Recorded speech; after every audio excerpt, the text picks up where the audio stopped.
Welcome to Rusty Forge. So a lot of you build bunkers in your bases. You know the drill. One by one square frame room with no entrance or exit. Resources go in through drop boxes and you spawn in with a sleeping bag.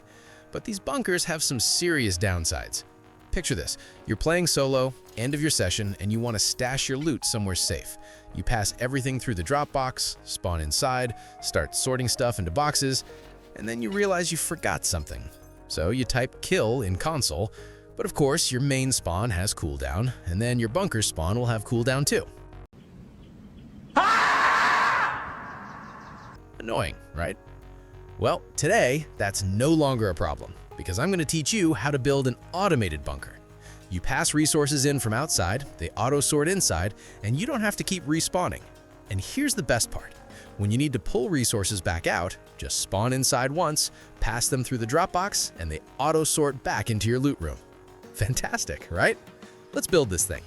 I've already set up the room where my bunker's gonna be.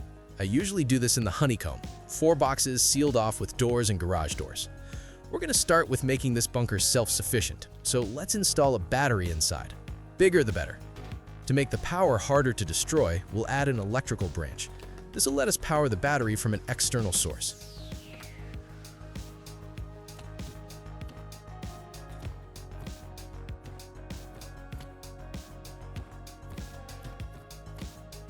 For loot to auto-sort into boxes, we need an industrial conveyor. Connect the first one directly to a box. Next, install 2 industrial splitters.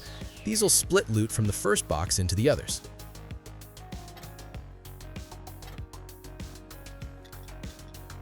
Connect the output from the first box to an industrial splitter.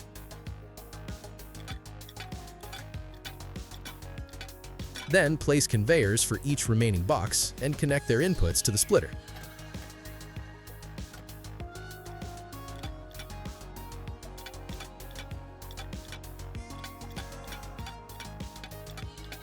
Hook the conveyors up to the boxes. Now, I recommend putting electrical branches next to each conveyor. Here's why.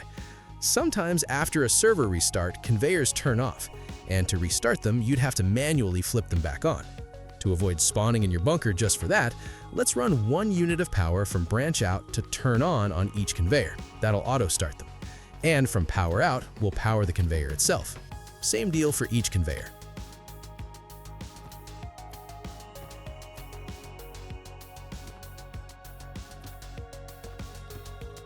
Now let's configure which resources go into each box.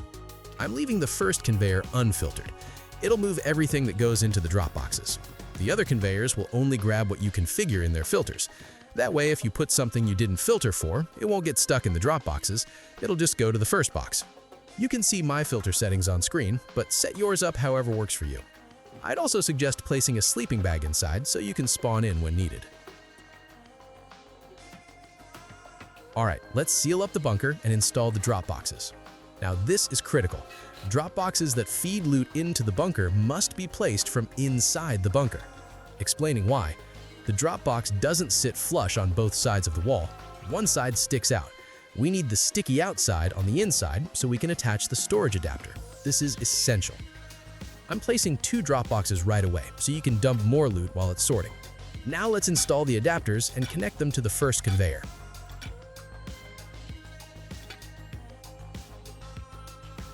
The inside system's done. Now let's add 2 drop boxes for output and integrate them with that loot sorting system from my previous video. That way, when you pass loot back out from inside the bunker, it'll auto-sort into your loot room.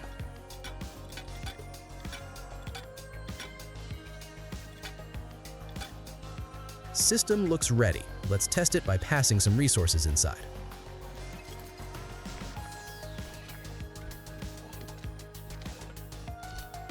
Look at that. Everything's auto-sorting into boxes based on our filters.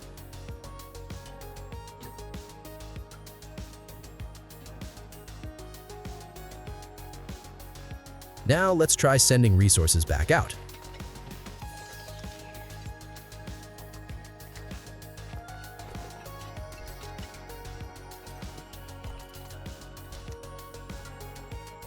Perfect. Resources are sorting back into the loot room.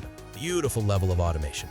We just transformed endless bunker respawning into one spawn to return resources to your loot room after you're back in the game. So do you use bunkers in your builds? And what do you store in there? Kits, boom, or something else?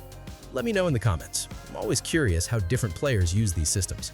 If this guide helped you level up your base automation, drop a like. It genuinely helps me know what tutorials you want more of. And if you're not subscribed, hit that button. I've got more automation guides, base designs, and Rust tips coming your way. Stay automated, stay secure, and I'll catch you in the next one. Peace.